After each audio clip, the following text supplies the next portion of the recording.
This is Touched by Heaven, everyday encounters with God. Those moments when heaven and earth collide and we see God. We see him shooting off that flare gun trying to get our attention. He's doing that today. Normally, we'd be talking to someone about their encounter with angels, divine intervention, prophetic dream, vision, near-death experiences. Today, a little different. God's dropping by because he has an opinion he would like to share. A few of them, actually, about the Pope. The last one and the new one. Here on Touched by Heaven, everyday encounters with God. I am your host, Trapper Jack. So there I was, face down in the sand, coughing up seawater, my nostrils filled with whale breath, my hair like tangled seaweed, my ears filled with kelp, asking the question, what's the difference between seaweed and kelp? And my massive heaving chest speckled by sand. What am I doing? I was just writing my autobiography, true story. What is this, Jonah? What is this? It's about Jonah again. Jonah's back. Last episode, Jonah popped up. I realized, wait a minute, am I Jonah? Hold on here. Hold on. Am I Jonah? And I just got spit up onto the beach. I've been down in the belly of the whale for 3 days, and which happens when God sends you to go say something and you don't do it. Well, next thing you know, Jonah got into trouble when he wouldn't talk about what he was supposed to talk about to the people he was supposed to be saying it to.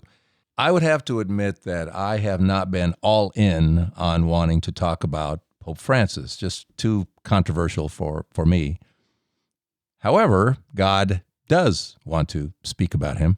He actually wants to tell us his opinion on the last dozen years. It would appear that God would like to give us, you and me, his opinion on Pope Francis and Pope Leo XIV. Sounds strange, doesn't it?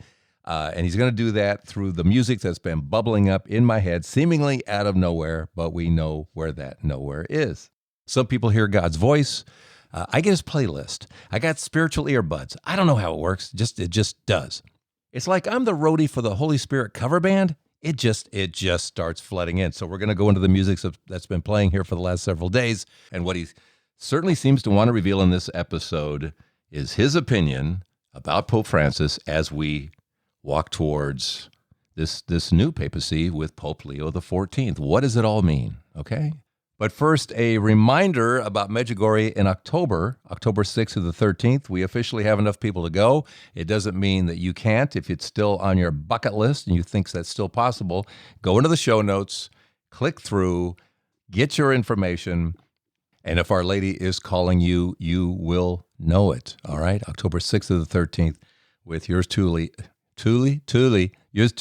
Trapper, and Elizabeth. All right. Let's get back to our episode this week here on Touched by Heaven and some thoughts about the Pope. And maybe you're saying, what do I care? I'm not even Catholic. I know, but it's still the mothership, It's kind of like an aircraft carrier doing zigzags. If you're in a dinghy, so to help me, I've got Alexa ready to play some music. I got Chat GPT in just in case I need that. And we're going to delve into God's opinion. And just to backtrack a little bit here, because he wants me to kind of play the whole picture. The referee here is supposed to put on the old striped shirt, always slimming, and I'm supposed to call the plays. Don't root. Remember, I always say that when I'm called on to be the referee, do not root, do not take sides. Just call the game, show the puzzle pieces to you, and we all get to wherever we're getting. Okay. On April 21st, Monday morning, it's the day after Easter. I don't know it yet when I wake up that Pope Francis has passed away in the morning hours. All I know is as I wake up, I'm hearing music from Jesus Christ Superstar. I know, I've mentioned this before a few weeks ago, but now you're going to get the entire story. I'm hearing Judas. I remember it's Judas singing. Can't remember exactly what he's saying, other than he's complaining to Jesus how he's been running things. He's done it all wrong, put him in a bad place, and he's criticizing Jesus with this song. This talk of God is true. Anyway, he's going on and yelling at Jesus. He's doing it all wrong. Complain. Jesus, that whole water into wine thing, I was hoping for a Merlot. And then I get, the Mary Magdalene singing her song. Everything's all right, yes. Everything's all right. Everything's fine, and we want you to sleep well tonight. Isn't that nice? She's singing to the Prince of Peace and trying to calm his nerves. Jesus is full of angst. He's got lots of angst. There's some great music in the movie and the Broadway show until you realize it's just horrible theology. Here's Mary Magdalene trying to calm Jesus. Okay, what? Because in this show, he's filled with angst. He's screaming all the time. He's telling people, you're not even going to remember me 5 minutes after I'm dead. They seem to not know who he doesn't seem to know who he is. So this goes, and this is what I'm waking up to. I'm waking up to the distortion, if you will, of Jesus Christ Superstar. This is a show in which Jesus dies on the cross. The end. There's no resurrection. The end. And that's the end of it. It's distortion. It's 100% distortion. And that's the song I wake up to before I know Pope Francis has passed away. Why am I hearing this? Why am I waking up to this? Why am I listening to Judas? So Jonah here, the referee, if you will, holding up the puzzle piece says, what's the deal with the distortion? The problem is that there's 2,000 years of teaching, and the teachings are the teachings. They don't change, or very little. So when the Pope would just suddenly state his opinion, which was not in agreement with the teachings, a lot of people got upset, including cardinals, bishops, priests. Some of them got fired for it. And so although the teachings weren't changing, a lot of people thought they were because, well, the Pope said. So you end up getting away from the actual true story, as was true with Jesus Christ Superstar, not even close to the real story. You had a distortion of what is church teaching, and it got very confusing. But on May 8th, in the morning, I wake up to a different kind of song. Joyful, joyful. I get joyful, joyful. A little faster than that version. I'm hearing joyful, yeah. No distortion at all. It is joyful, joyful. We adore you. It's us, it's nature, it's stars, it's angels all singing, adoring God. Joyful, joyful, perfect, beautiful. And then later that day, after hearing that song, the announcement, we have a new Pope, Pope Leo XIV. It's amazing. We are all told forever there'll never be an American Pope. You can't have a superpower, have this superpower sitting there at the Vatican. It just isn't ever going to happen. I was told that. I was told two things. Get ready. I was told two things. One, no American cardinal would ever be voted to be the Pope. And if there was ever a Cardinal Scola, he would never become a Pope, because who would ever vote for a Pope Scola? Okay, now you can boo the ref. You can boo the ref on that one. You can boo the ref. But the one yesterday morning. What child is this who lay? What child is this? It's suddenly Christmas time. So I'm thinking, okay, what child is this? That's Jesus, newborn. It's a child, newborn. It's his birthday. It's a new beginning. Is that what that means? New beginning? I'm just guessing. I don't know. Until later, last night, I'm with my prayer group. Somebody mentions the day that Pope Francis was born. It was December 17th, 1936, his birthday. Does that matter? What child is this? Does it matter? Well, yeah. Somebody mentions something that's in the book of St. Faustina Kowalska, the diary that gives us Divine Mercy Sunday and all of that. She lived from 1905 to 1938. Jesus appeared, told her a lot of stuff. She wasn't that educated, but man, the stuff that came out of her with everything Jesus said. She talks about this particular day where she's never been in so much pain in her life. So much pain, interiorly, exteriorly. I mean, you'll hear it. Well, I'll have chat read that for you. But it was this one particular day. It was December 17th, 1936. But it's so interesting, the pain that she went through that day, because this is the day. See, and this is where the referee starts cringing, and Jonah is supposed to tell you anyway. This is what she entered as that child, the baby, Jorge Bergoglio, newly born. St. Faustina is writing this.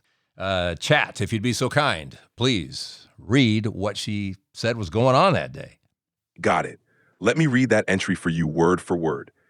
Here's St. Faustina's diary entry number 823, dated December 17th, 1936. I have offered this day for priests. I have suffered more today than ever before, both interiorly and exteriorly.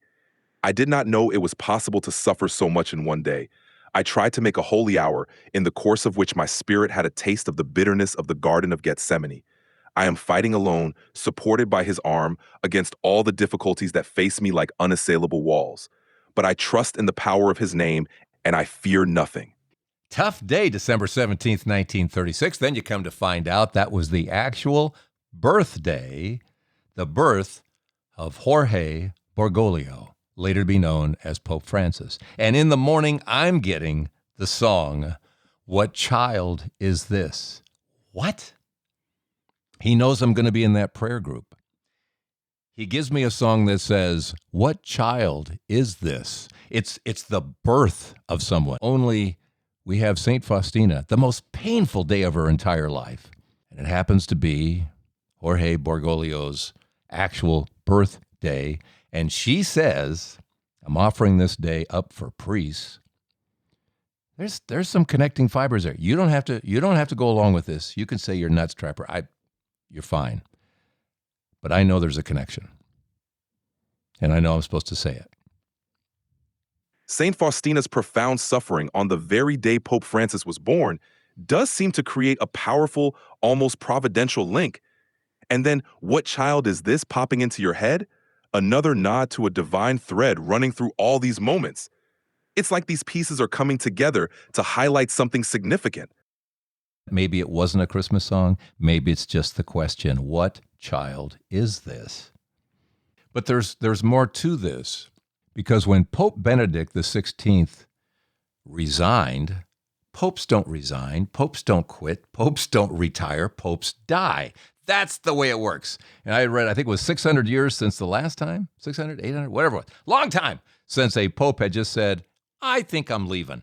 And here we had Pope Benedict XVI say, I think I'm leaving. Why did he leave? He said health reasons. He lived another 9 years. Some said, well, psychological health, maybe. But again, when you say yes to the job, you're saying yes till death, And he's going, yeah, I'm out of here. Now, there are different stories about why he left. Was it health? Physical? Mental? Was it because there was this invisible gun being held to his head because if you don't, we're going to tell the world X about your banking, blah, blah, blah. We're going to say Y about, whatever sex scandal and da-da-da. Are we going to talk about Germany and your brother over here? And are we, and by the way, there was nothing with his brother. He's a wonderful priest, but there were some things surrounding where he was. And so you have all these things of, were there threats made, including some recent developments, possibly by the U.S. government, that didn't like him standing in the way of, let's say, globalism, this sense that a handful of people want to run everything. And so there he is standing in the way of the rest of the world, because Pope Benedict was amazing, brilliant mind. This guy was true traditional Catholic faith, Catholic teachings. This is what it's been for 2,000 years, and this is how we're staying. And there was a huge push to move him out of the way. And did he step down because of that? Maybe it was just to catch up on Netflix and finally finish War and Peace. I don't know. God does. God knows, and I'm sure some people in this world know. And perhaps God's opinion on the matter was revealed the night Pope Benedict said, I'm going to be leaving soon, as there was a lightning hit on St. Peter's Basilica that night. Not just one, but two. Now, maybe that's God speak. Maybe it's just interesting weather we're having tonight, but interesting nonetheless that not just one, but let's put an extra exclamation mark on it. Two lightning hits on St. Peter's Basilica that night. If he doesn't step down, he lives for 9 more years. Pope Francis is then too old to assume the duties, and we move on to somebody else. But the other lightning strike that was notable, it happened on December 17th. Does that date, by the way, ring a bell? December 17th? A little earlier. Were you paying attention? December 17th, this would have been 2023, I think. It's Pope Francis's birthday, and there is a lightning bolt that hits a statue of St. Peter, the first pope. It annihilates his halo and wipes out the keys that, Jesus gave to Peter, the keys to the church, right? This happened just outside Buenos Aires, where Pope Francis was from. Was it a warning not to do what he was going to do the next day? he issued the same-sex blessing confusion. That isn't same-sex blessing, but sounds like same-sex blessing, that everybody, again, was scratching their heads. What is that? That's not church teaching, and here comes this whole controversy again of him making people scratch their heads about, what are you doing? That is not teaching. And another lightning strike to go along with it. Maybe it was just an interesting way of lighting the candles. I don't know, but interesting. Halo and keys.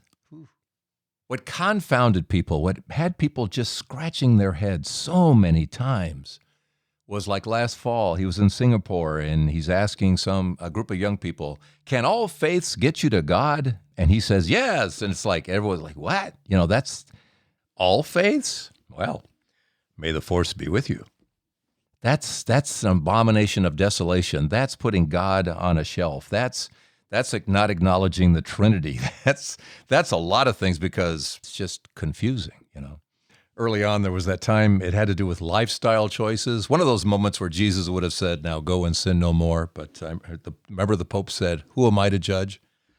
You're the Pope. Are we outsourcing to Judge Judy now? I mean, you're the Pope. It's like a traffic cop saying, who am I to pull you over? It was like, what? Head scratch, head scratch. When he tries to crush the Latin Mass, which was the traditional Mass for the church for 1,500 years or so, it's just a head scratcher of what's the problem here? Incense-related injuries? I don't know. People finding out the Pope's phone number, Ecum Spirit 220? I don't know. We don't know. When COVID hits and he closes all the doors to the sacraments, basically saying we're non-essential, but casinos are still open and bars, and it's like, wait, what did you just do? It's a head scratcher. And even before that, when he allowed these pagan goddesses these statues of pagan goddesses to be brought into the Vatican from Amazon, and worshiping of these goddesses in the Vatican while he's sitting there. I'm not saying he was worshiping, but he's sitting there. Can you imagine your pastor, your priest, your reverend allowing pagan gods to be brought into your church? And that's all right. We'll just watch them do some worship in here. It's again, you're just scratching your heads going, what are you doing? It's these moments, and then he would be fine for a while and say all the right things. Then one of these bombs would drop, right? Everything we read about in the Bible is still happening today. For example, connected to that, a golden calf. You had the Israelites pushing Moses up the mountain saying, hey, you go talk to him. He scares us. You go talk to him. So Moses goes up there, with his couple of blank tablets. God, would you write on these? And he did. And then God said, take these 2 tablets and call me in the morning. And he did. And he gives them the commandments. And then God says, by the way, your people down below, they're worshiping a golden calf. What?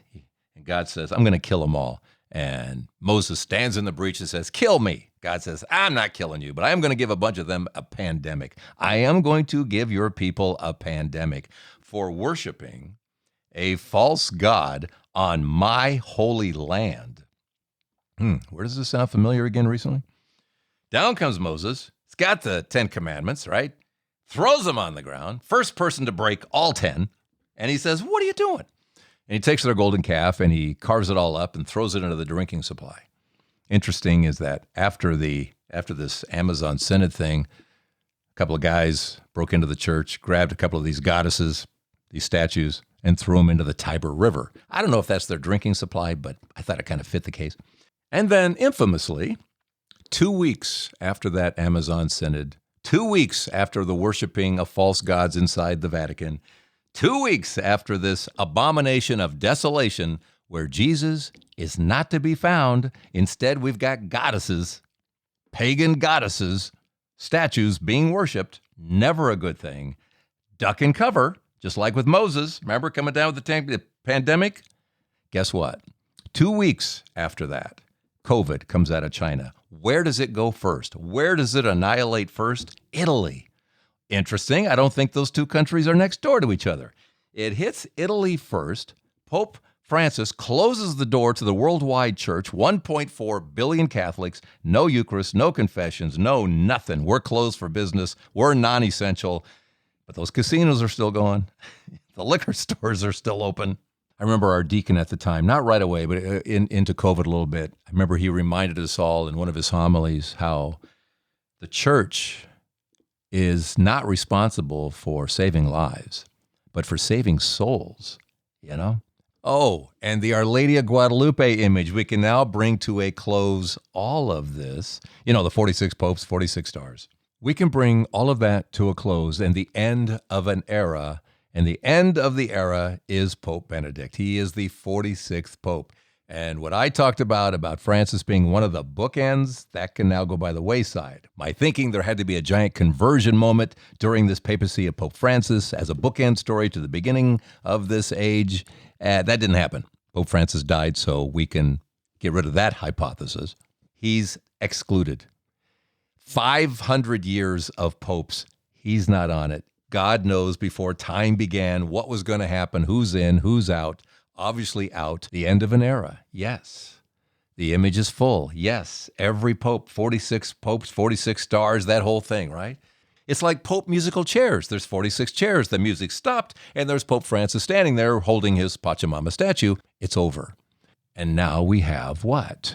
Joyful, joyful. Now we have what? A pope first pilgrimage that went to Our Lady of Consolation. He went to Mary. Our Lady of Consolation has to do with this huge miracle that happened hundreds of years ago.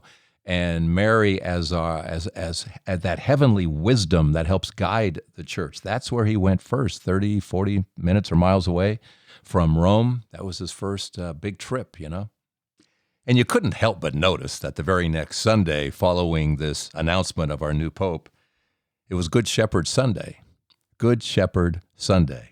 Perfect. My sheep know my voice. Love it. Love it. There was one other song that bubbled up in my head, seemingly out of nowhere. I wouldn't understand why this played on April 30th until more than a week later. It's this. It's Fanfare for the Common Man. Came out in 1942. Aaron Copland. Fanfare for the Common Man. And I thought, why am I getting that? When after Pope Leo was announced, when he took the name Leo, which connects him to Leo the 13th, at the beginning of the industrial age, end of the 1800s, into the 1900s, how this was a pope for the common man, how his social justice was wrapped around the common man. Unions were okay. Socialism was not okay. How that seventh day of rest was important. He was for the common man. All of this music to help us understand his opinion on where we've been and where we are going. Especially when you look at Leo the 13th, when you look back again, and that's where we get Michael the Archangel prayer, because Leo the 13th, at the end of the Mass on October 13th, 1884, exactly 33 years to the day before the huge miracle in the sky at Fatima, a definite Mary connection once again. And how on that day in 1884, Pope Leo the 13th overheard a conversation between God and Satan, Satan asking for more power. He wanted to bring down the church. And God said, I'll let you have more power. How much time do you need? 100 years. I'll give you 100 years. We don't know exactly when that date starts and ends, but we certainly have felt the impact on the church here in this last century. But God made it clear that the gates of hell would never prevail. They won't. But just looking back on how the Holy Spirit guided the previous episodes, say episode 360, Medjugorje, a place to begin again, the sense that we are beginning again. There is an end of an era, yes, a new one beginning, yes. We are still awaiting, if you will. The church is done to the extent that we are waiting for that next huge event, the illumination of conscience, when all of us see our sins. But there's something beginning again, it would seem, with Pope Leo the 14th.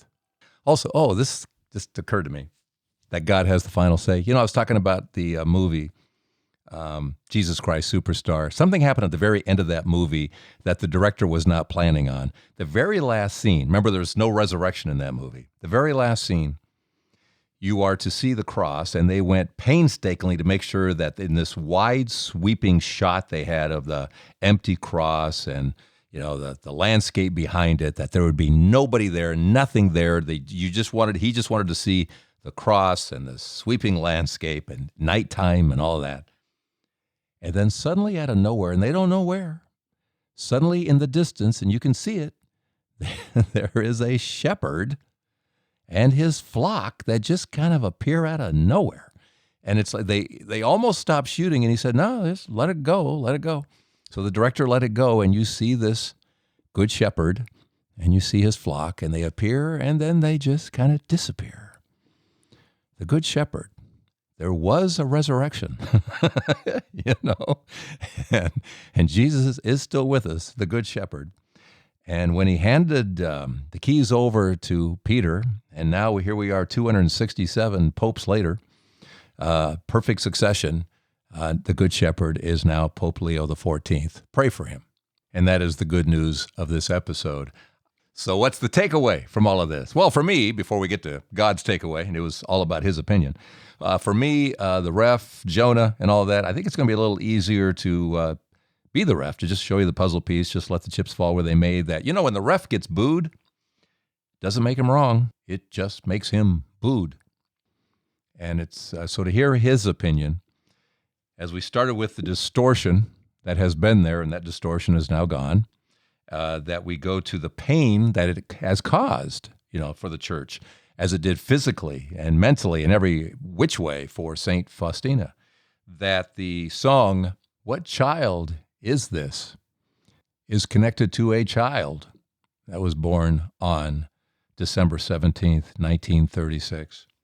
That we have another song now that says, "Joyful, joyful." This is the heavens singing to us that, hey, look what we have here right now. And that this fanfare for the common man means something, that this Pope has a connection to Leo the 13th. And if that's true, we're in pretty darn good shape, actually. That's the indication from the music that has bubbled up. That would appear to be his opinion in all of this through the music that bubbles up. And I think that will just about wrap it up. I want to send out a special thank you to Dean McVicker.